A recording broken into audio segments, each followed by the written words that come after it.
sisters of the world. This is DeAnna Lam of Red Tents in Every Neighborhood. And I'm delighted to be here with you again this week. I'd like to offer some thoughts to Jennifer, who asked how to heal from trauma as she moves on in life. And I know many women and many people are dealing with a lot of trauma, and we keep injuring ourselves. So the question of how to heal begs the question of how do we carry the trauma? It's like an old baggage, an old suitcase that we are somehow unable to put down. So if you think of your suitcases of things that you want to go give to the thrift store, things that are broken, things that don't work anymore, things that you don't use anymore, would you carry them on your back? Of course not. How about traumas? They are very similar.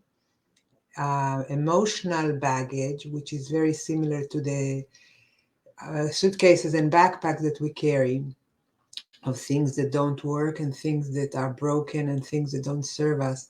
What's the difference? The difference is that we are very clear when there is a broken item in our house, we're very clear about getting rid of it. With our traumas, there is some protectiveness. There is something we believe, not accurately, that we have to continue to carry this burden on our back because we might betray our younger self, because we might betray who we were when we were injured. And a lot of what keeps maintaining the trauma in our cellular memory is our own remembering.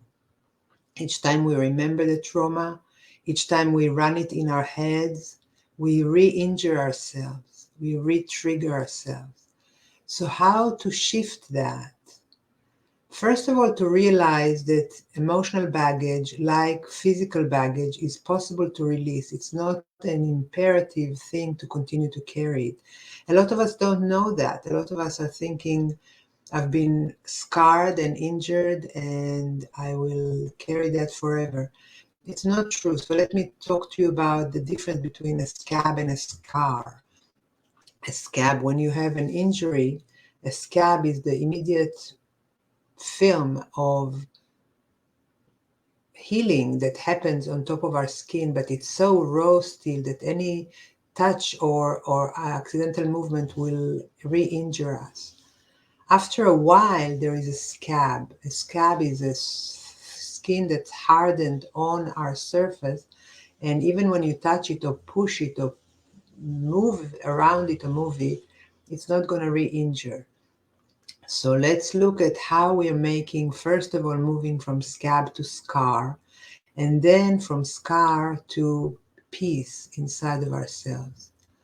So a lot of it has to do with how we talk to ourselves about our trauma. When we continue to tell ourselves the story of the trauma, to relive it, to invite ourselves to be furious at the people that have injured us, at the circumstances or situations that were so hurtful, it's like cutting again the scab and letting the blood spill again. So there is something else I'm going to talk about in another transmission, which is forgiveness work. We don't have to accept or condone anything that anyone did for us in order to forgive them. But that's another conversation. For the sake of this conversation, we don't have to replay the trauma in our head. We can begin to have a different movie playing in our head, which is a movie of how we could have responded differently, how we could have spoken differently, how we could have been living the situation in a way that would not be injuring us. That's the beginning of the journey into creating an alternative memory bank in which the trauma is not the only memory, but there is also a memory that we are creating in our visualizations of ourselves being strong, of ourselves being saying no, of ourselves being able to handle the situation differently, of ourselves being able to remove ourselves safely from the situation. So there are many ways in which we can go inward and recreate another scenario in our memory bank and in our cellular memory to replace the traumatic memory. I invite you, I think there is a link here in the write up of this broadcast. I invite you to come explore with me what would be the first steps that you can take towards releasing trauma from your life. I'm offering for a period of time a free 20 minutes discovery call to anyone that is wanting to explore the next steps in healing what they're most struggling with. I will see you here next week, and for now, be well. Together we are changing the world. Let me close all these devices.